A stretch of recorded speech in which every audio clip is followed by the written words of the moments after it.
Now come on. Ah!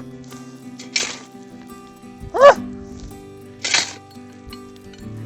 Well, hello and welcome to Definitely Not a Cult Ranch.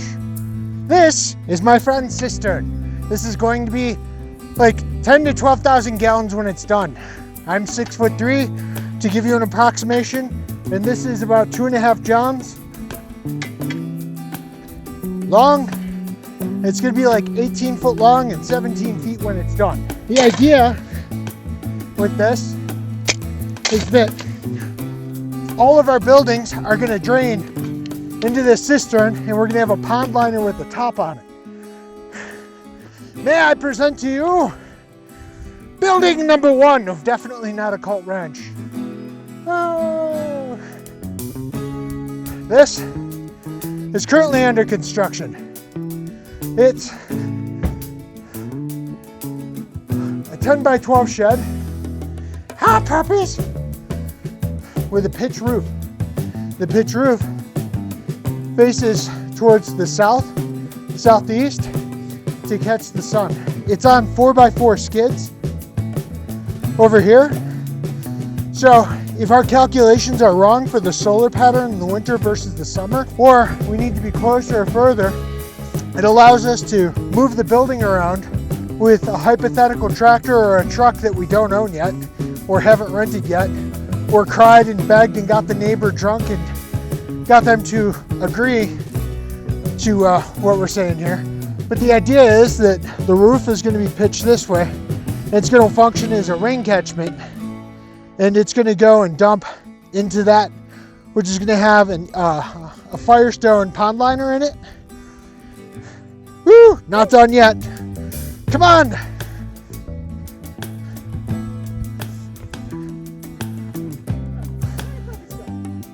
There's a puppy right there. So we need the shed because when we moved up here not too long ago, some weeks and some changes, we had to go and make a whole bunch of tarp tacos. What's a tarp taco, you say? Well, when you move onto your homestead and it's raw land, you don't have storage. If you put stuff on the ground, it might float away or get overrun with rats or snakes or whatever. So in our infinite wisdom, we gave more space where rats and snakes could actually go and hide. There was a rattlesnake underneath the van yesterday. But what we do is we go and we lay out a tarp, sort of like this is over here, and then we fold it over and we weight it down with rocks and stuff. It's not perfect, but it's better than nothing.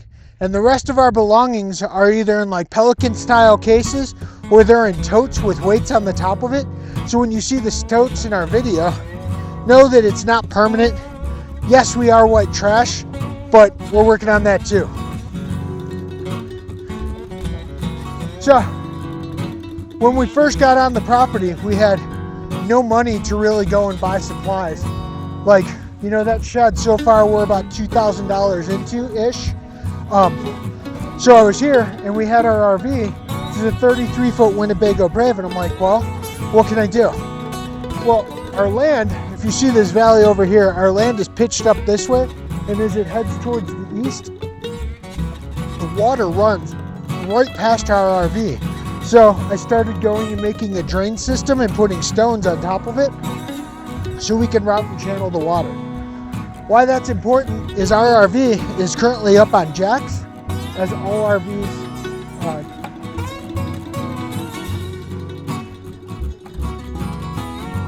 Our RV is currently up on jacks, so as water was passing over it, it was sinking little by little, which is really cool unless it's your RV. So what we did is the water will flow down from the mountains and it'll go and hit these channels. And what we're doing is literally channeling the water. So this one channel goes over here and we're making a desert garden, and we're putting, you can see it goes in between our cactuses. Our sunflowers didn't make it for the season. The other thing that we have is a channel that goes over here, and we're starting. This is very early, guys. You're catching our homestead when we are weeks in. on development here. As the water comes down, you can see it go and route a channel over here, and I made a compost bin out of pallets. And we've been going and throwing non-plastic lined cardboard, so stuff like pizza boxes and whatnot in here with vegetables and peppers, and we're watering it.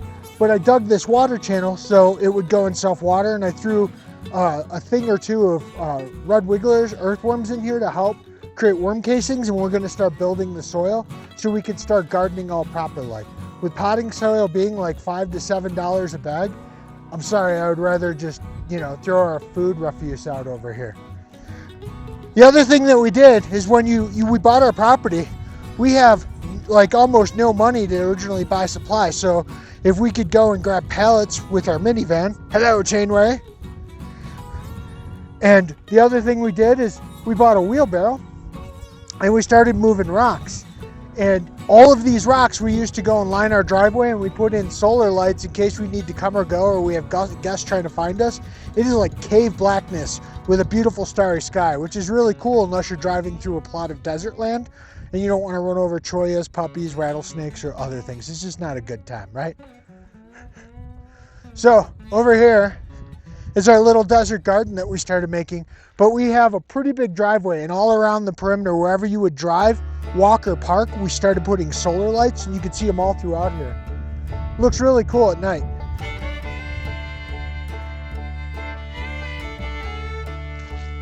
This is the remnants of Mufasa.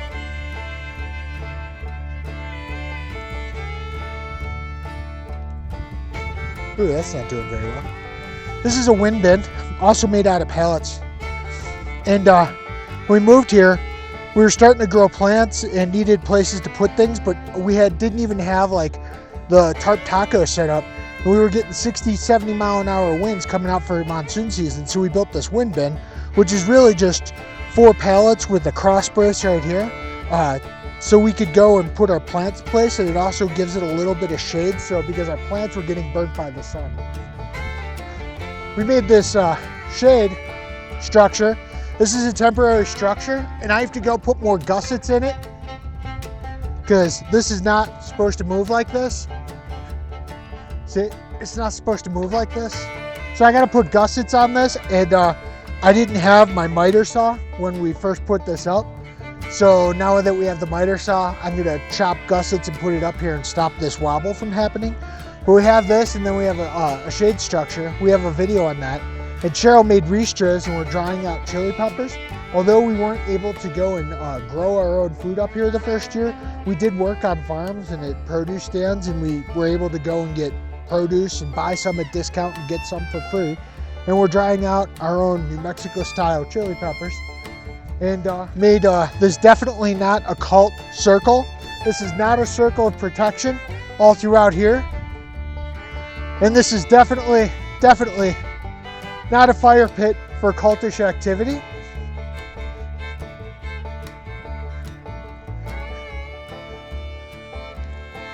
Oh, that's not supposed to happen.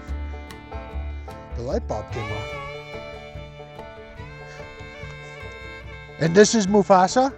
Mufasa is definitely not associated with any occult activity either. Definitely not associated with any occult-like activity.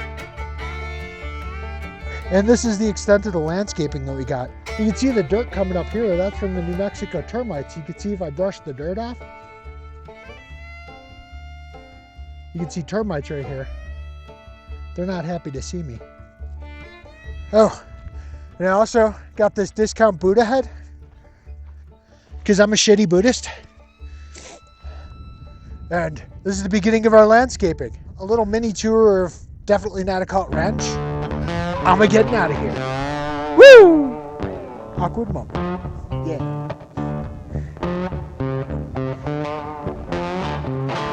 Duchess! Are you a puppy? Hi, puppy.